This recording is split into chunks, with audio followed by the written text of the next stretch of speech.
പിതാവായ ദൈവത്തിൻ്റെ സ്നേഹവും പുത്രനായ യേശുക്രിസ്തുവിൻ്റെ കൃപയും ആശ്വാസദായകനായ പരിശുദ്ധാത്മാവിൻ്റെ സംസർഗവും ശാലോം ശുശ്രൂഷകളിൽ പങ്കുചേരുന്ന നിങ്ങളുടെ കൂടെ എപ്പോഴും ഉണ്ടായിരിക്കട്ടെ. ദൈവവചനം ശ്രവിച്ച് വചനം തിരുവചന ശുശ്രൂഷയിൽ നമുക്ക് പങ്കുചേരാം. സങ്കീർത്തനം 95 6-7 വാക്യങ്ങൾ. വരുവിൻ, നമുക്ക് കുമ്പിട്ട് ആരാധിക്കാം, നമ്മെ സൃഷ്ടിച്ച കർത്താവിൻ്റെ മുമ്പിൽ മുട്ടുകുത്താം. എന്തെന്നാൽ അവിടുന്നാണ് നമ്മുടെ ദൈവം, നാം അവിടുന്ന് മേയ്ക്കുന്ന ജനവും അവിടുന്ന് പാലിക്കുന്ന അജഗണവും. നിങ്ങൾ ഇന്ന് അവിടുത്തെ സ്വരം ശ്രവിച്ചിരുന്നുവെങ്കിൽ. ക്രിസ്തുവിൽ പ്രിയമുള്ളവരെ, ഈ വചനഭാഗം നമ്മുടെ ചിന്തകളിലേക്ക് നൽകുന്നത് വ്യത്യസ്തങ്ങളായ രീതിയിൽ ദൈവസന്നിധിയിൽ പ്രാർത്ഥിക്കുന്നവരെ കാണാനായിട്ട് പറ്റും. എന്നാൽ ശ്രേഷ്ഠമായ അത്ഭുതങ്ങൾ സൃഷ്ടിക്കുന്ന ഒരു പ്രാർത്ഥനയെന്ന് പറയുന്നത് നമ്മൾ ദൈവസന്നിധിയിൽ മുട്ടുകുത്തി കരങ്ങൾ ഉയർത്തി ദൈവസന്നിധിയിൽ പ്രാർത്ഥിക്കുന്ന പ്രാർത്ഥനകൾ ഏറ്റവും വലിയ ശക്തിയേറിയ പ്രാർത്ഥനകളാണെന്ന് ഈ വചനം തിരുവചനത്തിലൂടെ ദൈവത്തിൻ്റെ പരിശുദ്ധാത്മാവ് നമ്മെ ഓർമ്മപ്പെടുത്താനായിട്ട് പഠിപ്പിക്കുവാനായിട്ട് പോവുകയാണ്. ഏതാനും വർഷങ്ങൾക്ക് മുമ്പ് ഒരു 90 വയസ്സുള്ള ഒരു അപ്പാപ്പൻ, അദ്ദേഹം ദേവാലയത്തിൽ വന്ന് ഏകദേശം ഒരു 45 മിനിറ്റ് മുട്ടിന്മേൽ നിന്ന് കരങ്ങൾ ഉയർത്തി കരുണയുടെ ജപമാല ചൊല്ലുന്നത് കാണാനായിട്ട് എനിക്കിടയായി. അത്ഭുതകരമായ ഒരു കാഴ്ചയായിരുന്നു അത്. കാരണം ഈ പ്രായത്തിലും ഈ 90-ാം വയസ്സിലും അദ്ദേഹം മുട്ടിന്മേൽ നിന്നിട്ട് കരങ്ങൾ വിരിച്ചു പിടിച്ചുകൊണ്ട് കർത്താവിൻ്റെ പീഡാസഹനങ്ങളെ, മരണത്തെയൊക്കെ ധ്യാനിച്ച് ഈശോയുടെ അതിദാരുണമായ പീഡാസഹനങ്ങളെ പ്രതി കർത്താവെ, ഞങ്ങളുടെ മേലും ലോകം മുഴുവൻ്റെ മേലും കരുണയായിരിക്കണമേ എന്ന് ഈ അപ്പച്ചൻ ആ ഉറച്ച സ്വരത്തിൽ പ്രാർത്ഥിക്കുന്നത് കണ്ടപ്പോൾ ഞാൻ അത്ഭുതപ്പെട്ടു പോയി. കാരണം ഇന്ന് പലർക്കും, ആരോഗ്യമുള്ളവർക്ക്, യുവതി യുവാക്കൾക്ക് ഒക്കെ മുട്ടുമടക്കുവാനും കരങ്ങൾ ഉയർത്തുവാനും മടിയാണ്. ഇന്ന് മുട്ടുമടക്കുവാനും ദൈവസന്നിധിയിൽ മുട്ടുമടക്കുവാനും കരങ്ങൾ ഉയർത്തി പ്രാർത്ഥിക്കുവാനും മടിയായതുകൊണ്ട് അവരുടെയൊക്കെ ജീവിതങ്ങളിൽ പിശാചിൻ്റെ ആക്രമണവും അസ്വസ്ഥതകളും ഏറി വരുന്നത് കാണാനായിട്ട് സാധിക്കും. ഞാൻ ഈ അപ്പാപ്പനുമായിട്ട് സംസാരിക്കാനായിട്ട് തുടങ്ങി. ഈ അപ്പച്ചനോട് ഞാൻ സംസാരിക്കാൻ തുടങ്ങിയപ്പോൾ അപ്പച്ചൻ പറയുകയാണ്, എൻ്റെ കുഞ്ഞു പ്രായം മുതൽ ഞാൻ മുട്ടിന്മേൽ നിന്നാണ് പ്രാർത്ഥിച്ചുകൊണ്ടിരുന്നത്. ഞാൻ ദൈവസന്നിധിയിൽ മുട്ടിന്മേൽ നിന്ന് ജപമാല ചൊല്ലി പ്രാർത്ഥിക്കും. ഞാൻ കുഞ്ഞായിരിക്കുമ്പോൾ തന്നെ എൻ്റെ മാതാപിതാക്കൾ അത് പരിശീലിപ്പിച്ചു. പിന്നെ ഞാൻ യുവാവായിട്ടും അതുപോലെ തന്നെ ജീവിതത്തിൻ്റെ ഒരു പുതിയ തലങ്ങളിലൂടെ എവിടെയൊക്കെ പോയോ അവിടെയൊക്കെ എനിക്ക് വിജയം ലഭിച്ചത് എൻ്റെ ഈ പ്രാർത്ഥനയുടെ ശൈലിയാണ്. അതേ പ്രിയമുള്ളവരെ, ക്രിസ്തീയ വിശ്വാസ ജീവിതത്തിൽ മുട്ടുകുത്തി കരങ്ങൾ ഉയർത്തി പ്രാർത്ഥിക്കുക എന്നുള്ളത് ദൈവത്തിൻ്റെ മനസ്സിനിണങ്ങിയ ഒരു പ്രാർത്ഥനയാണെന്ന് നമ്മൾ തിരിച്ചറിയണം. രാജാക്കന്മാരുടെ 1-ാം പുസ്തകത്തിൽ 8-ാം അധ്യായം 54 നമ്മൾ മനോഹരമായ സോളമാൻ്റെ പ്രാർത്ഥനാ ശൈലി നമ്മൾ കാണുന്നുണ്ട്. കാരണം നമുക്കറിയാം, ദാവീദിൻ്റെ രാജാക്കന്മാരുടെ 1-ാം പുസ്തകത്തിൽ 8-ാം അധ്യായം 21 മുതൽ 53 വരെ സോളമാൻ്റെ ദീർഘമായൊരു പ്രാർത്ഥന കാണാൻ പറ്റും.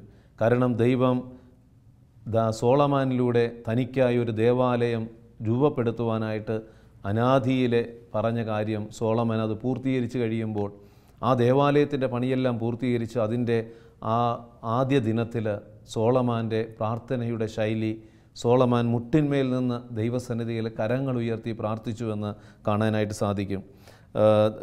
കർത്താവിനോടുള്ള പ്രാർത്ഥനകൾക്കും യാചനകൾക്കും ശേഷം സോളമാൻ അവിടുത്തെ ബലിപീഠത്തിൻ്റെ മുമ്പിൽ നിന്ന് എഴുന്നേറ്റു. അവൻ കൈകൾ ആകാശത്തിലേക്ക് ഉയർത്തി മുട്ടുകുത്തി നിൽക്കുകയായിരുന്നു. പ്രിയമുള്ളവരെ, രാജാക്കന്മാരുടെ 1-ാം പുസ്തകം 8-ാം അധ്യായത്തിൽ 21 മുതൽ 53 വരെയുള്ള വളരെ മനോഹരമായ ദൈർഘ്യമേറിയ ഒരു പ്രാർത്ഥന സോളമാൻ്റെ അധരങ്ങളിൽ നിന്ന് ദൈവസന്നിധിയിലേക്ക് ഉയരുന്നത് നമുക്ക് വായിക്കാനായിട്ട് പറ്റും.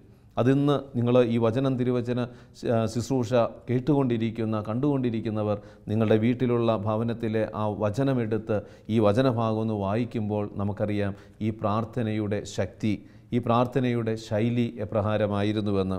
ദിനവൃത്താന്തങ്ങളുടെ 2-ാം പുസ്തകം 6-ാം അധ്യായം 13 വളരെ വ്യക്തമായിട്ട് ഈ സോളമാൻ്റെ പ്രാർത്ഥനയെക്കുറിച്ച് പറയുന്നുണ്ട്. കാരണം അങ്കണത്തിൽ 5 മുഴം നീളവും 5 മുഴം വീതിയും 3 മുഴം ഉയരവുമുള്ള ഒരു പീഠം ഓടുകൊണ്ട് ഒരുക്കിയിരുന്നു. അതിൻ്റെ മുകളിലാണ് അവൻ നിന്ന് ഇസ്രായേൽ സമൂഹം സമൂഹത്തിൻ്റെ സാന്നിധ്യത്തിൽ, ഇസ്രായേൽ സമൂഹത്തിൻ്റെ സാന്നിധ്യത്തിൽ മുട്ടുകുത്തി സ്വർഗത്തിൽ കരമുയർത്തി. കാരണം സോളമാൻ്റെ പ്രാർത്ഥനാ ശൈലി, പ്രിയമുള്ളവരെ, ഈ കാലഘട്ടത്തിൽ നമ്മൾ ജീവിക്കുമ്പോഴും വിശുദ്ധരായിട്ടുള്ള പൂർവ്വപിതാക്കന്മാരുടെ പ്രാർത്ഥന, അവർ മുട്ടുകുത്തി കരങ്ങൾ ഉയർത്തി ദൈവസന്നിധിയിൽ പ്രാർത്ഥിച്ചപ്പോൾ ആ പ്രാർത്ഥനകൾ ശക്തിയുള്ള പ്രാർത്ഥനകളായിട്ട് മാറി. യേസ്രായുടെ ജീവിതത്തിൽ സെറായിയുടെ മകനായ യേസ്രായുടെ പ്രാർത്ഥനാ ശൈലിയും അപ്രകാരം തന്നെ. യേസ്രായുടെ പുസ്തകം 9-ാം അധ്യായം 5-ാം വാക്യം, സായാഹ്ന ബലിയുടെ സമയത്ത് ഞാൻ ഉപവാസത്തിൽ നിന്ന് എഴുന്നേറ്റു കീറിയ വസ്ത്രവും മേലങ്കിയുമായി മുട്ടിന്മേൽ വീണ് എൻ്റെ ദൈവമായ കർത്താവിൻ്റെ നേർക്ക് കൈകൾ ഉയർത്തി അപേക്ഷിച്ചു. ജീവിതത്തിൽ പ്രശ്നങ്ങളുണ്ടാകുമ്പോൾ, പ്രതിസന്ധികളുണ്ടാകുമ്പോൾ, വേദനയുണ്ടാകുമ്പോൾ മുട്ടിന്മേൽ നിന്ന് കൈകൾ ഉയർത്തി ദൈവസന്നിധിയിൽ നമ്മുടെ അപേക്ഷകൾ സമർപ്പിച്ചാൽ, നമ്മുടെ വേദനകൾ ഉയർത്തിയാൽ അവിടെ ദൈവം ഇടപെടും. ദൈവം അത്ഭുതം പ്രവർത്തിക്കും. നമ്മുടെ പ്രാർത്ഥനയുടെ രീതിയും ശൈലിയും അപ്രകാരമായിരിക്കണം. ദാനിയേൽ പ്രവാചകൻ്റെ പുസ്തകത്തിൽ നമ്മൾ ദാനിയേലിനെയും നമുക്ക് കാണാനായിട്ട് ദാരിയൂസ് രാജാവ് ദൈവവിശ്വാസത്തിനെതിരായി, ഏകസത്യ ദൈവത്തിനെതിരായി ഒരു നിലപാടെടുത്തുകൊണ്ട് ഒരു മുദ്ര വച്ചു. ആ നിയമം മുദ്ര വച്ചു എന്നറിയുമ്പോൾ ഏകസത്യ ദൈവത്തെ മാത്രമേ ആരാധിക്കുന്ന ആ ഒരു മനോഭാവത്തോടെ ജീവിച്ച ദാനിയേലിന് അത് വളരെ വിഷമമായി. കാരണം രാജാവിനെ ആരാധിക്കുക, ഇതാണ് ദാരിയൂസ് രാജാവ് പുറപ്പെടുവിച്ച വിളംബരവും ആ വിളംബരം മുദ്ര വെച്ചു എന്നറിഞ്ഞപ്പോൾ നമ്മൾ ദാനിയേൽ പ്രവാചകൻ്റെ പുസ്തകം 6-ാം അധ്യായം 10 അത് മനസ്സിലാക്കാനായിട്ട് പറ്റും. ദാനിയേൽ വചനഭാഗം ഇപ്രകാരമാണ്: രേഖയിൽ മുദ്ര വച്ചിരിക്കുന്നുവെന്നറിഞ്ഞ ദാനിയേൽ സ്വഭവനത്തിലേക്ക് പോയി. വീടിൻ്റെ മുകളിലത്തെ നിലയിൽ ജെറുസലേമിന് നേരെ തുറന്നു കിടക്കുന്ന ജാലകങ്ങളുണ്ടായിരുന്നു. താൻ മുൻപ് ചെയ്തിരുന്നത് പോലെ അവൻ അവിടെ ദിവസേന 3 പ്രാവശ്യം മുട്ടിന്മേൽ നിന്ന് തൻ്റെ ദൈവത്തോട് പ്രാർത്ഥിക്കുകയും നന്ദി പറയുകയും ചെയ്തു. ജീവിതത്തിൻ്റെ ഒരു നിർണായക ഘട്ടത്തിൽ, വേദനയുടെ നിമിഷങ്ങളിൽ ദാനിയേൽ മുട്ടിന്മേൽ നിന്ന് കരങ്ങൾ ഉയർത്തി ആ വേദനയും ആ അപേക്ഷയും ദൈവസന്നിധിയിൽ സമർപ്പിച്ച് പ്രാർത്ഥിച്ചു. ദൈവം അത്ഭുതകരമായി ദാനിയേലിനെ രക്ഷിക്കുന്നതും ആ ഏകദൈവ വിശ്വാസത്തിൽ തന്നെ ഉറച്ചു നിന്നുകൊണ്ട് ആ ദൈവമാണ് സത്യദൈവമെന്ന് ലോകത്തിൻ്റെ മുമ്പിൽ വെളിപ്പെടുത്തുവാൻ സിംഹക്കുഴിയിൽ എറിയപ്പെട്ടപ്പോഴും സത്യദൈവം ദാനിയേലിനെ രക്ഷിക്കുവാനിടയായത് ഈ പ്രാർത്ഥനയുടെ ശക്തിയാണ്. നമ്മുടെ ജീവിതത്തിലും പ്രശ്നങ്ങൾ, പ്രതിസന്ധികൾ ഉണ്ടാകുമ്പോൾ നമ്മൾ മനസ്സ് തളരാതെ മുട്ടിന്മേൽ നിന്ന് സർവശക്തനായ ദൈവത്തിൻ്റെ മുമ്പിൽ കരങ്ങൾ ഉയർത്തി പ്രാർത്ഥിച്ചാൽ ആ പ്രാർത്ഥനകൾ അനുഗ്രഹവും അഭിഷേകവുമായിട്ട് മാറും. അപ്പോസ്തല പ്രവർത്തനത്തിൽ 20-ാം അധ്യായം 36 നമ്മൾ പൗലോസിനെ കാണാൻ സാധിക്കും. പൗലോസിൻ്റെ പ്രാർത്ഥനാ ശൈലിയും മുട്ടിന്മേൽ നിന്ന് കരങ്ങൾ ഉയർത്തി പ്രാർത്ഥിക്കുന്ന ഒരു ശൈലിയായിരുന്നു. നമ്മുടെ അനുദിന ജീവിതത്തിൽ നമ്മൾ അനുകരിക്കേണ്ടത് വിശുദ്ധരായിട്ടുള്ള ആത്മാക്കളും പൂർവ്വപിതാക്കന്മാരും അതുപോലെ തന്നെ വേദപുസ്തകത്തിലെ വിശുദ്ധ ഗ്രന്ഥത്തിലെ പ്രാർത്ഥനാ ശൈലികളും നമ്മൾ അവലംബിച്ചാൽ ഈ കാലഘട്ടത്തിലും നമുക്കും അത്ഭുതങ്ങൾ അനുഭവിക്കാനും മറ്റുള്ളവർക്കത് നൽകുവാനും സാധിക്കും. അപ്പോസ്തല പ്രവർത്തനത്തിൽ എഫേസൂസ് വിടുന്നതിന് മുമ്പ് പൗലോസ് പ്രാർത്ഥിക്കുന്നതും മുട്ടിന്മേലാണ്. അപ്പോസ്തല പ്രവർത്തനം 20:36 പൗലോസ് എഫേസൂസ് വിടുന്ന സമയം ഇത് പറഞ്ഞതിന് ശേഷം അവൻ മുട്ടുകുത്തി മറ്റെല്ലാവരോടും കൂടെ പ്രാർത്ഥിച്ചു. മുട്ടുകുത്തി പ്രാർത്ഥിക്കുമ്പോൾ പിശാച് ഭയപ്പെടും. കാരണം പിശാച് ഒരിക്കലും ദൈവസന്നിധിയിൽ മുട്ടുകുത്തുന്നതിനോട് പിശാചിന് അത് ഉൾക്കൊള്ളാൻ പറ്റില്ല. പ്രിയമുള്ളവരെ, നമ്മൾ ഇരുന്ന് പ്രാർത്ഥിക്കുമ്പോൾ അല്ലെങ്കിൽ നമുക്ക് ഏത് പോസ്റ്റർ വേണമെങ്കിലും എടുക്കാം പ്രാർത്ഥനയ്ക്ക്. എന്നാൽ പിശാച് ഭയപ്പെടുന്ന ഒരു പോസ്റ്ററാണ് മുട്ടുകുത്തി ദൈവസന്നിധിയിൽ കരങ്ങൾ ഉയർത്തുക എന്നുള്ളത്. കാരണം പിശാചിനത് ഭയമാണ്. പലതരത്തിലുള്ള അസ്വസ്ഥതകൾ നമ്മുടെ വ്യക്തി ജീവിതത്തിൽ വിതയ്ക്കുന്ന പിശാചിനെ തകർക്കണമെങ്കിൽ നമ്മൾ ദൈവസന്നിധിയിൽ മുട്ടുകുത്തി കരങ്ങൾ ഉയർത്തി പ്രാർത്ഥിക്കണം. ഇന്നത്തെ യുവതിയുവാക്കൾക്കൊക്കെ മുട്ടുകുത്താനും കരങ്ങൾ ഉയർത്താനും മടിയാണ്. ദൈവസന്നിധിയിൽ അല്ലെങ്കിൽ വിശുദ്ധ കുർബാനയിൽ വന്നിട്ട് പോലും മുട്ടുകുത്താനായിട്ട് മടിക്കുന്നവരെ കാണാനായിട്ട് സാധിക്കും. യേശുവിൻ്റെ ജീവിതവും നമ്മൾ കാണണം. യേശുവിൻ്റെ സഹനങ്ങളുടെ നിമിഷങ്ങളിലും അവൻ മുട്ടുകുത്തി ദൈവസന്നിധിയിൽ പ്രാർത്ഥിക്കുന്നതായിട്ട് കാണാൻ പറ്റും. ലൂക്കയുടെ സുവിശേഷം 22-ാം അധ്യായം 41 അവൻ അവരിൽ നിന്ന് ഒരു കല്ലേറ് ദൂരം മാറി മുട്ടിന്മേൽ വീണ് പ്രാർത്ഥിച്ചു. പ്രിയമുള്ളവരെ, മുട്ടിന്മേൽ വീണ് പ്രാർത്ഥിക്കണം. വേദനയുടെ നിമിഷങ്ങളിലും മുട്ടുകുത്തി പ്രാർത്ഥിക്കുമ്പോൾ അവിടെ അത്ഭുതം സംഭവിക്കും. അപ്പോസ്തല പ്രവർത്തനത്തിൽ ആദ്യത്തെ മാർപ്പാപ്പ പത്രോസ്ലീഹ, അപ്പോസ്തല പ്രവർത്തനം 9-ാം അധ്യായം 40 നമ്മൾ കാണുന്നുണ്ട്. അപ്പോൾ ഈ തബീത്ത എന്ന ഒരു ശിഷ്യയെക്കുറിച്ച് അവിടെ നമുക്ക് വായിക്കാൻ പറ്റും. അപ്പോസ്തല പ്രവർത്തനം 9-ാം അധ്യായം 36 മുതൽ 42 വരെയുള്ള വചനഭാഗങ്ങളിൽ തബീത്ത എന്ന ഒരു ശിഷ്യയെക്കുറിച്ച് പറയുന്നുണ്ട്. യേശു ക്രിസ്തുവിനെ അറിഞ്ഞ് പത്രോസിലൂടെ ഈശോയെ അറിഞ്ഞ് ഒരു ശിഷ്യയായി മാറിയ തബീത്ത. തബീത്ത എന്ന വാക്കിൻ്റെ അർത്ഥം മാൻപേട എന്നാണ്. അപ്പോൾ അവളെക്കുറിച്ച് വചനം പറയുന്നത് സൽകൃത്യങ്ങളിൽ, അതുപോലെ തന്നെ അവൾ സമ്പന്നയായിരുന്നു. സൽകൃത്യങ്ങളിലും ദാനധർമ്മത്തിലും സമ്പന്നയായിരുന്നു ഈ തബീത്ത എന്ന ശിഷ്യ. അവളുടെ പ്രവൃത്തി മുഴുവനും നന്മ പ്രവൃത്തികളായിരുന്നു, സൽകൃത്യങ്ങളായിരുന്നു അവൾ ചെയ്തിരുന്നത്. പാവപ്പെട്ടവരെയും അതുപോലെ തന്നെ സഭയുടെ ആവശ്യങ്ങൾക്കുമൊക്കെ വലിയ ദാനധർമ്മം ചെയ്ത ഒരു വ്യക്തിത്വമായിരുന്നു ഈ ശിഷ്യയുടെ ജീവിതത്തിലുണ്ടായിരുന്നത്. അവൾ രോഗിയായിട്ട് മാറിയെന്നറിയുമ്പോൾ പത്രോസ്ലീഹ അവിടെ എത്തുകയും പത്രോസ്ലീഹ ഭവനത്തിൽ കടന്നു ചെന്നിട്ട് എല്ലാവരെയും പുറത്താക്കിയതിന് ശേഷം വചനം 9-ാം അധ്യായം അപ്പോസ്തല പ്രവർത്തനം 9-ാം അധ്യായം 40-ാം വാക്യം, പത്രോസ് എല്ലാവരെയും പുറത്താക്കിയതിന് ശേഷം മുട്ടുകുത്തി പ്രാർത്ഥിച്ചു. പത്രോസ് ആ മൃതശരീരം ചത്ത് കിടക്കുന്ന ആ തബീത്തയുടെ മൃതശരീരത്തിൻ്റെ അടുത്ത് നിന്ന് സർവശക്തനായ ദൈവത്തിലേക്ക് കണ്ണുകളും ശിരസ്സും മനസ്സും ഉയർത്തി മുട്ടുകുത്തി കരങ്ങളുയർത്തി പ്രാർത്ഥിച്ചു. പിന്നീട് മൃതശരീരത്തിൻ്റെ നേരെ തിരിഞ്ഞ് പത്രോസ്ലീഹ പറഞ്ഞു, തബീത്ത എഴുന്നേൽക്കുക. അവൾ കണ്ണു തുറന്നു. പത്രോസിനെ കണ്ടപ്പോൾ അവൾ എഴുന്നേറ്റിരുന്നു. പ്രിയമുള്ളവരെ, മുട്ടുകുത്തി ദൈവസന്നിധിയിൽ കരങ്ങളുയർത്തി പ്രാർത്ഥിച്ചിട്ട് നമ്മളൊരു കാര്യം പറഞ്ഞാൽ അത് സംഭവിക്കുമെന്ന് ഈ വചനഭാഗം നമ്മെ ഓർമ്മിപ്പിക്കുകയാണ്. ഒരു സംഭവം എൻ്റെ മനസ്സിലേക്ക് ഓടിയെത്തുകയാണ്. ഒരു ജീവിത പങ്കാളി ഹാർട്ട് അറ്റാക്കായി ഹോസ്പിറ്റലൈസ്ഡായി വെൻറ്റിലേറ്ററിൽ കിടക്കുക. ഡോക്ടർമാരെല്ലാം കൈയൊഴിഞ്ഞു. അപ്പോഴാണ് ഈ ഭാര്യ ഇതറിഞ്ഞ് അവൾ ജോലി സ്ഥലത്ത് നിന്ന് ഓടി ഹോസ്പിറ്റലിൽ എത്തുകയാണ്. കാരണം വെൻറ്റിലേറ്ററിലായി കിടക്കുക തൻ്റെ ഭർത്താവ്.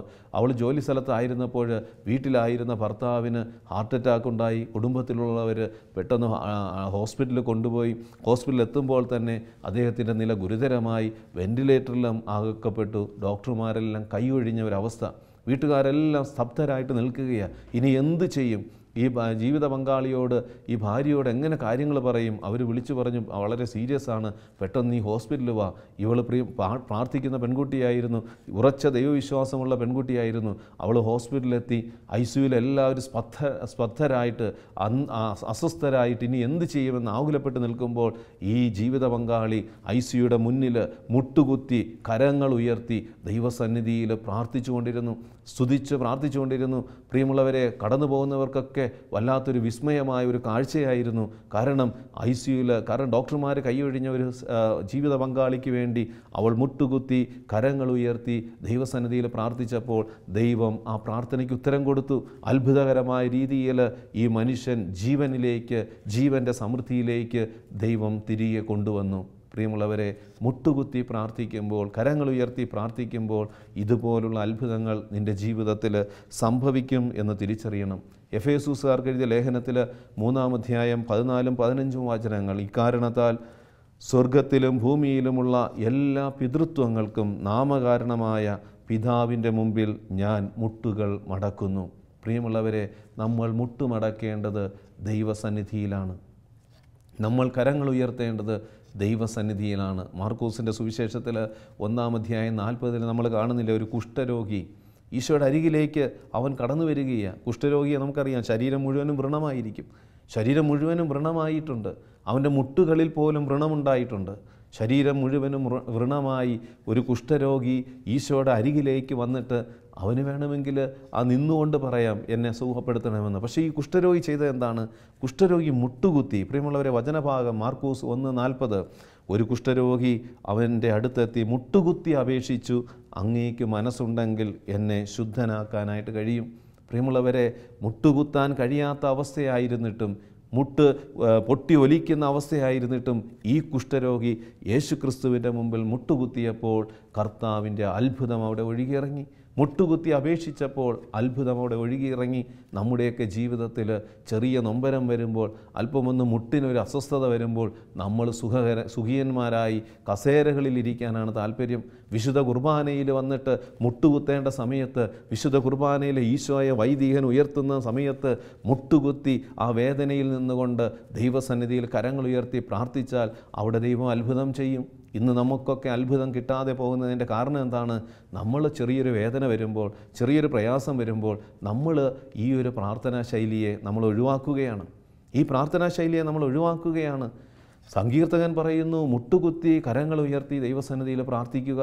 വിശുദ്ധരായ ആത്മാക്കൾ പറയുന്നു, ദൈവവചനത്തിലെ അത്ഭുതങ്ങൾ പ്രവർത്തിച്ച അനേകം വ്യക്തിത്വങ്ങൾ നമുക്ക് മാതൃക തരുന്നു. മുട്ടുകുത്തി കരങ്ങൾ ഉയർത്തി പ്രാർത്ഥിച്ചാൽ അവരുടെ അത്ഭുതം സംഭവിക്കും. പ്രിയമുള്ളവരെ, ധ്യാന അവസരങ്ങളിൽ, അതുപോലെ തന്നെ വിശുദ്ധ കുർബാനയുടെ സമയത്ത് ചിലയിടങ്ങളിലൊക്കെ പരിശുദ്ധാത്മാവ് ഒരു പ്രചോദനം തരുമ്പോൾ ഞാൻ അവരോട് പറയും, എല്ലാവരും മുട്ടുകുത്തുവാനായിട്ട് പറയും. ഞാൻ ആവശ്യപ്പെടും അവിടെ. കാരണം ചിലപ്പോൾ വർഷങ്ങളായിട്ട് മുട്ടുകുത്താത്തവരുണ്ടായിരിക്കും. അവർ സാധാരണ ആ സമയത്തൊക്കെ വിശുദ്ധ കുർബാനയുടെ പ്രധാന ഭാഗത്തൊക്കെ ഇരുന്ന് കുർബാന കാണുന്നവരായിരിക്കും. ഞാൻ അവരോട് പറയും, നിങ്ങൾ ധൈര്യത്തോടെ വിശ്വാസത്തോടെ മുട്ടുകുത്തി ഈ നിമിഷം പ്രാർത്ഥിക്കുക, ഈശോ സൗഖ്യം തരുമെന്ന് പറയുമ്പോൾ പ്രിയമുള്ളവരെ, ദൈവത്തിൽ അടിയുറച്ച് വിശ്വസിച്ച് വർഷങ്ങളായിട്ട് മുട്ടുകുത്താൻ മടിച്ചിരുന്നവർ ആ സമയം മുട്ടുകുത്തി പ്രാർത്ഥിക്കുമ്പോൾ കർത്താവിൻ്റെ അഭിഷേകം ഒഴുകിയിറങ്ങി സൗഖ്യം പ്രാപിക്കുന്നത് കാണാനായിട്ട്, അനുഭവിക്കാനായിട്ട് ഇടയായിട്ടുണ്ട്. പ്രിയമുള്ളവരെ, നമ്മൾ ആഗ്രഹിക്കണം. കാരണം ഇത് ശ്രേഷ്ഠമായ പ്രാർത്ഥനയാണ്.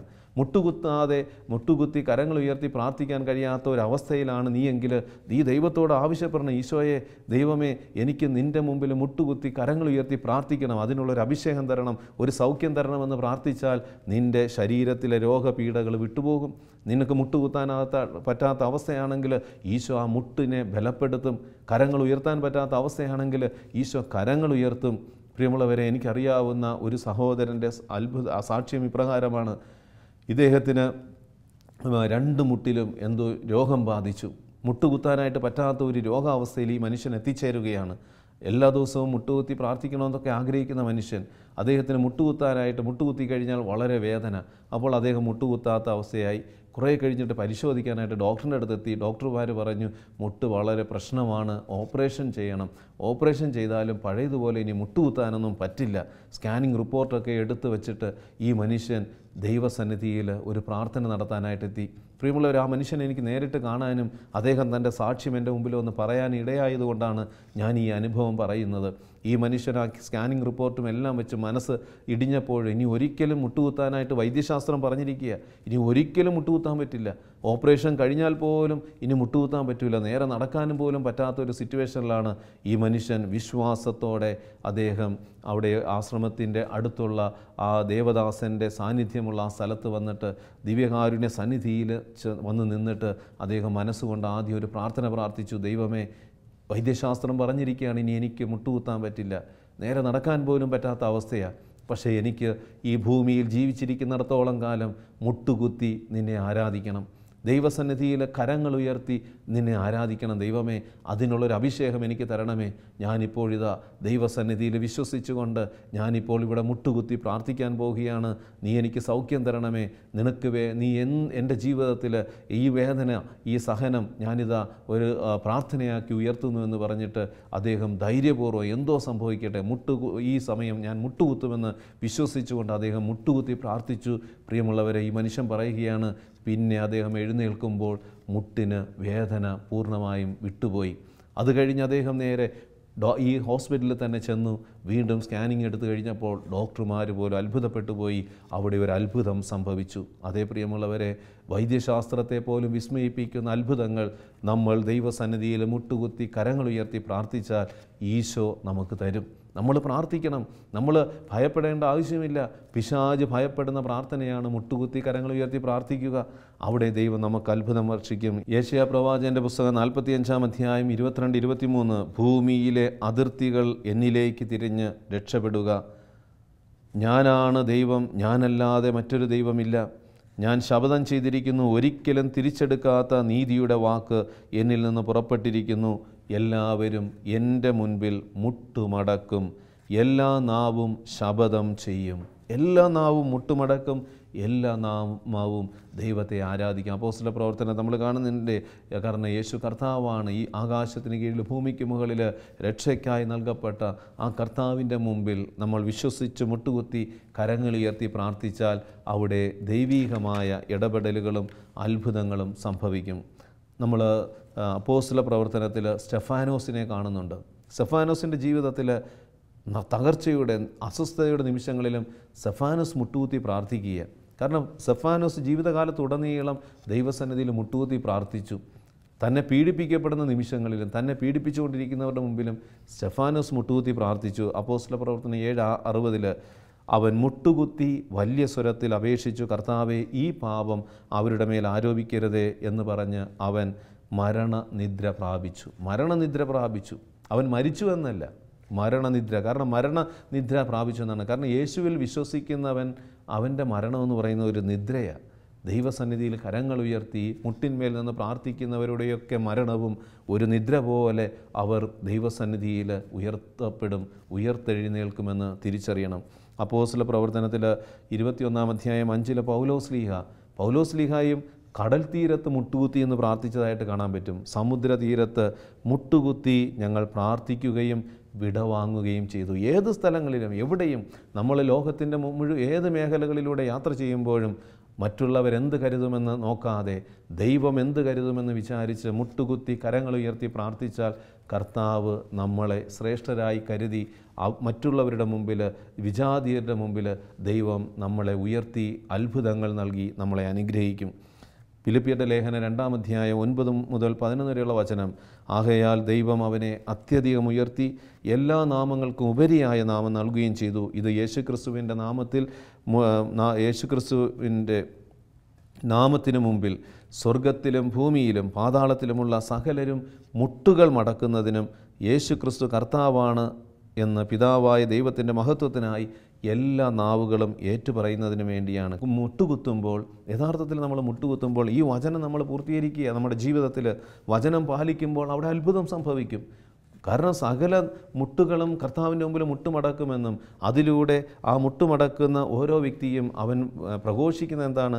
യേശുക്രിസ്തു കർത്താവാണെന്ന് പിതാവായ ദൈവത്തിൻ്റെ മഹത്വത്തിൽ അവൻ ഏറ്റുപറയുകയാണ്. മുട്ടുകുത്തി കരങ്ങൾ ഉയർത്തുമ്പോൾ നീ ദൈവത്തെ ഏറ്റുപറയുന്നു, അവിടെ അത്ഭുതം സംഭവിക്കും. കാരണം നീ വചനം പാലിക്കുക. വചനം പാലിക്കണം. വചനം പാലിച്ചാൽ അത്ഭുതം സംഭവിക്കും. വെളിപാട് പുസ്തകം 4-ാം അധ്യായം 8-11 വാക്യങ്ങൾ നമ്മൾ കാണുന്നുണ്ട്. 4 ജീവികൾ രാപകൽ ഇടവിടാതെ ഉദ്ഘോഷിക്കുക, ആയിരുന്നവനും ആയിരിക്കുന്നവനും വരാനിരിക്കുന്നവനും സർവ്വശക്തനും ദൈവവുമായ കർത്താവ് പരിശുദ്ധൻ പരിശുദ്ധൻ. പ്രിയമുള്ളവരെ, എൻ്റെ വ്യക്തി ജീവിതത്തിൽ ഞാനും ഈ പ്രഭാതത്തിൽ ഉണർന്ന ഉടനെ ഞാൻ ആ മുട്ടിന്മേൽ നിന്ന് കരങ്ങൾ ഉയർത്തി അല്പനേരം ഒന്ന് പ്രാർത്ഥിക്കും. ആ പ്രാർത്ഥനയ്ക്ക് വലിയ അനുഗ്രഹവും അഭിഷേകവും ലഭിക്കുന്നതായിട്ട് എനിക്ക് അനുഭവിക്കാനായിട്ട് സാധിക്കുന്നുണ്ട്. നമ്മൾ പ്രഭാതത്തിൽ തന്നെ മുട്ടിന്മേൽ നിന്നുകൊണ്ട് കരങ്ങൾ ഉയർത്തി വിശ്വാസ പ്രമാണം ചൊല്ലുകയും ശിരസ് കുനിച്ച് നമ്മൾ തറ തൊട്ട് നമ്മുടെ ശിരസ് തറയിൽ തൊട്ടുകൊണ്ട് നമ്മൾ ഈ പ്രാർത്ഥന ചൊല്ലുകയാണെങ്കിൽ അവിടെ അഭിഷേകം ഒഴുകിയിറങ്ങും. വെളിപാട് പുസ്തകത്തിലെ ആ പ്രാർത്ഥന, ആയിരുന്നവനും ആയിരിക്കുന്നവനും വരാനിരിക്കുന്നവനും സർവ്വശക്തനും ദൈവവുമായ കർത്താവ് പരിശുദ്ധൻ പരിശുദ്ധൻ പരിശുദ്ധൻ എന്ന് പറഞ്ഞ് നീ ഇത് പ്രാർത്ഥിച്ച് നിൻ്റെ നിയോഗം ദൈവസന്നിധിയിൽ സമർപ്പിച്ച് പ്രാർത്ഥിച്ചാൽ അവിടെ ദൈവീക അത്ഭുതങ്ങൾ, ഇടപെടലുകൾ ഉണ്ടാകും. കാരണം വിശ്വാസ പ്രമാണത്തിന് ശക്തിയുണ്ട്. നമ്മൾ 2 കരങ്ങളും ഉയർത്തി നമ്മുടെ വിശ്വാസ പ്രമാണം ചൊല്ലിയതിന് ശേഷം മുട്ടിന്മേൽ നിന്നുകൊണ്ട് നമ്മുടെ കരങ്ങൾ ഉയർത്തി വിശ്വാസ പ്രമാണം ചൊല്ലിയിട്ട് നമ്മൾ കുനിഞ്ഞ് ശിരസ് നമിച്ച് ഈ പ്രാർത്ഥന സകല വിശുദ്ധരും സ്വർഗത്തിലെ കൂട്ടായ്മയും പ്രാർത്ഥിക്കുന്ന ആയിരുന്നവനും ആയിരിക്കുന്നവനും വരാനിരിക്കുന്നവനും സർവ്വശക്തനും ദൈവവുമായ കർത്താവ് പരിശുദ്ധൻ പരിശുദ്ധൻ പരിശുദ്ധൻ എന്ന് പറഞ്ഞ് ഇത് ആവർത്തിച്ച് പ്രാർത്ഥിക്കുമ്പോൾ അവിടെ ദൈവീകമായ ഇടപെടലുകളുണ്ടാകും. നിൻ്റെ നിയോഗം, നിൻ്റെ യാചന, നിൻ്റെ അപേക്ഷ ദൈവസന്നിധിയിൽ ഈ രീതിയിൽ നിന്ന് പ്രാർത്ഥിച്ച് കാഴ്ചവെക്കുമ്പോൾ കർത്താവിൻ്റെ ഇടപെടലുകളുണ്ടാകും. പ്രിയമുള്ളവരെ, നമുക്ക് മുട്ടുകുത്തി കരങ്ങൾ ഉയർത്തി പ്രാർത്ഥിക്കുന്നവരാകാം. ഇത് നമ്മുടെ പ്രാർത്ഥനയുടെ ശൈലിയാണ്. ക്രിസ്തീയ പ്രാർത്ഥനയുടെ അഭിഷേകമുള്ള ശൈലിയാണ് മുട്ടുകുത്തുക, കരങ്ങൾ ഉയർത്തുക. അത് നമ്മൾ വിശുദ്ധ കുർബാനയുടെ സമയങ്ങളിൽ മുട്ടുകുത്തേണ്ട സമയത്ത് മുട്ടുകുത്തണം, പ്രാർത്ഥിക്കേണ്ട സമയത്ത് പ്രാർത്ഥിക്കണം. ഇന്ന് ജപമാല പ്രാർത്ഥന, കുടുംബ പ്രാർത്ഥനകളിലൊക്കെ ചില വീടുകളിലൊക്കെ പോകുമ്പോൾ വളരെ സന്തോഷം തോന്നാറുണ്ട്. 1-ാം ക്ലാസ്സിലും 2-ാം ക്ലാസ്സിലും ഒക്കെ പഠിക്കുന്ന കുട്ടികൾ പോലും മുട്ടിന്മേൽ നിന്ന് ജപമാല മുഴുവനും ചൊല്ലി തീർക്കുന്നത് കാണാൻ പറ്റും. എന്നാൽ കോളേജിലൊക്കെ ആയി കഴിയുമ്പോൾ ദൈവം തന്ന ആരോഗ്യവും ആയുസ്സുമൊക്കെ വിലയില്ലാതെ കരുതി മുട്ടുകുത്താതെ അലക്ഷ്യമായിരുന്ന് ജപമാല ചൊല്ലുന്ന യുവതിയുവാക്കളെയും ചിലയിടങ്ങളിൽ കാണാൻ പറ്റും. അതോടൊപ്പം തന്നെ ദൈവത്തിൻ്റെ പരിശുദ്ധാത്മാവിൻ്റെ നിറവോടുകൂടി വിദ്യാഭ്യാസമുണ്ടായിട്ട് വലിയ വലിയ മേഖലകളിൽ IT ഫീൽഡിലും അതുപോലെ തന്നെ എൻട്രൻസിലും അതുപോലെ എൻജിനീയറിങ്ങിലും ഫീൽഡിലുമൊക്കെ പ്രവർത്തിക്കുകയും പഠിക്കുകയും ചെയ്യുന്നവർ മുട്ടിന്മേൽ നിന്നുകൊണ്ട് ദൈവസന്നിധിയിൽ കരങ്ങൾ ഉയർത്തി ജപമാല ചൊല്ലി പ്രാർത്ഥിക്കുന്നവർ, കരുണയുടെ പ്രാർത്ഥന ചൊല്ലുന്നവരെയൊക്കെ കാണാൻ പറ്റുന്നുണ്ട്. അവരുടെയൊക്കെ പ്രാർത്ഥനയുടെ അഭിഷേകവും ശക്തിയുമാണ് അവരായിരിക്കുന്ന ഇടങ്ങളിലും അവർ പ്രാർത്ഥിക്കുന്ന മേഖലകളിലും ദൈവം അത്ഭുതങ്ങൾ പ്രവർത്തിക്കുന്നത്. ഇന്ന് നമ്മുടെ കുടുംബത്തിൽ അത്ഭുതം കാണണമെന്ന് നീ ആഗ്രഹിക്കുന്നുണ്ടോ? നിൻ്റെ പ്രാർത്ഥനാ വിഷയങ്ങളിൽ ദൈവത്തിൻ്റെ അത്ഭുതകരമായ ഇടപെടലുകൾ പറന്നിറങ്ങണമെന്ന് നീ ആഗ്രഹിക്കുന്നുണ്ടോ? ദൈവസന്നിധിയിൽ മുട്ടിന്മേൽ നിന്ന് കരങ്ങൾ ഉയർത്തി പ്രാർത്ഥിക്കുക. സോളമാൻ പ്രാർത്ഥിച്ചതുപോലെ, പൗലോസ്ലീഹ പ്രാർത്ഥിച്ചതുപോലെ, പത്രോസ്ലീഹ പ്രാർത്ഥിച്ചതുപോലെ, വിശുദ്ധരായ ആത്മാക്കൾ പ്രാർത്ഥിച്ചതുപോലെ, ദാനിയേൽ പ്രാർത്ഥിച്ചതുപോലെ, ഏലിയ പ്രാർത്ഥിച്ചതുപോലെ ദൈവസന്നിധിയിൽ മുട്ടിന്മേൽ നിന്ന് കരങ്ങൾ ഉയർത്തി പ്രാർത്ഥിക്കുന്നവരാകാം. നമ്മളത് പരിശീലിക്കണം. നമ്മുടെ തലമുറയ്ക്ക് ഈ പ്രാർത്ഥനയുടെ ശൈലി നമ്മൾ പകർന്നു കൊടുക്കണം. അപ്പോൾ ദൈവത്തിൻ്റെ അത്ഭുതങ്ങൾ നമുക്ക് അനുഭവിക്കാനായിട്ട് പറ്റും. ഈ നിമിഷം നമുക്ക് ദൈവസന്നിധിയിൽ പ്രാർത്ഥിക്കാം. ഇപ്പോൾ ഈ തിരുവചനം കണ്ടുകൊണ്ടിരിക്കുന്ന സഹോദര സഹോദരി, നീ വർഷങ്ങളായിട്ട് മുട്ടുകുത്താതെ ഏതെങ്കിലുമൊക്കെ ചെറിയ കാര്യങ്ങൾ പറഞ്ഞ് ദൈവസന്നിധിയിൽ മുട്ടുകുത്താത്ത ജീവിതമാണെങ്കിൽ ഈ നിമിഷം നീ മുട്ടിന്മേൽ നിന്ന് പ്രാർത്ഥിച്ചാൽ ദൈവം നിൻ്റെ നിയോഗങ്ങൾ സാധിച്ചു തരും. നിൻ്റെ രോഗങ്ങളിൽ നിന്ന് കർത്താവ് വിടുതൽ തരും. ഒരുപക്ഷെ വർഷങ്ങളായിട്ട് നീ മുട്ടുകുത്താത്ത വ്യക്തിയായിരിക്കാം. ഈ നിമിഷം കർത്താവായ യേശു ക്രിസ്തുവിനെ മനസ്സിൽ കണ്ടുകൊണ്ട്, അവൻ്റെ പീഡാസഹന മരണ ഉയർപ്പിനെ മനസ്സിൽ കണ്ടുകൊണ്ട്, വചനത്തിൻ്റെ ശക്തിയിൽ നിന്നുകൊണ്ട് നീ മുട്ടിന്മേൽ നിന്ന് കരങ്ങൾ ഉയർത്തി വിശ്വാസ പ്രമാണം ചൊല്ലി കർത്താവിൻ്റെ മുമ്പിൽ നിൻ്റെ നിയോഗം സമർപ്പിച്ച് ശിരസ് കുനിച്ച്, ആയിരിക്കുന്നവനും വരാനിരിക്കുന്നവനും സർവശക്തനും ദൈവമായ കർത്താവ്, നീ മാത്രം പരിശുദ്ധൻ പരിശുദ്ധനെന്ന് വിശ്വസിച്ച് ഉദ്ഘോഷിച്ച് പ്രാർത്ഥിച്ചാൽ കർത്താവ് നിൻ്റെ മേൽ ഒരു അഭിഷേകം ഒഴുക്കിത്തരും, ഒരു അനുഗ്രഹം ഒഴുക്കിത്തരും. നിയോഗങ്ങളുടെ മേൽ ദൈവം നിൻ്റെ ജീവിതത്തിൽ അത്ഭുതങ്ങൾ പ്രവർത്തിക്കും. നമുക്ക് കരങ്ങൾ കൂപ്പിപ്പിടിച്ച് നമുക്ക് പ്രാർത്ഥിക്കാം. കാരുണ്യവാനായ ദൈവമേ, അബ്രഹാത്തിൻ്റെയും ഇസഹാക്കിൻ്റെയും യാക്കോബിൻ്റെയും ദൈവമേ, പൂർവീകരിലൂടെ പ്രവാചകന്മാരിലൂടെ അവിടുന്ന് വെളിപ്പെടുത്തിയ നിത്യസത്യവും പ്രാർത്ഥനാ രീതികളും ഞങ്ങൾ ഈ തിരുവചനത്തിൽ ഞങ്ങൾ അനുഭവിക്കുകയായിരുന്നു. കർത്താവെ, എവിടെയും ആരുടെ മുന്നിലും ലജ്ജിക്കാതെ യേശുവിൽ വിശ്വസിച്ച് അവിടുത്തെ തിരുസന്നിധിയിൽ മുട്ടുകുത്തി കരങ്ങൾ ഉയർത്തി പ്രാർത്ഥിച്ച് ഞങ്ങളുടെ ജീവിതങ്ങളെയും പ്രാർത്ഥനാ ജീവിതത്തെയും പ്രകാശിപ്പിക്കുവാനും അത്ഭുതങ്ങൾ അനുഭവിക്കുവാനും ഞങ്ങളെ സഹായിക്കണമേ. നിത്യം പിതാവും പുത്രനും പരിശുദ്ധാത്മാവുമായ സർവേശ്വര എന്നേക്കും ആമേൻ.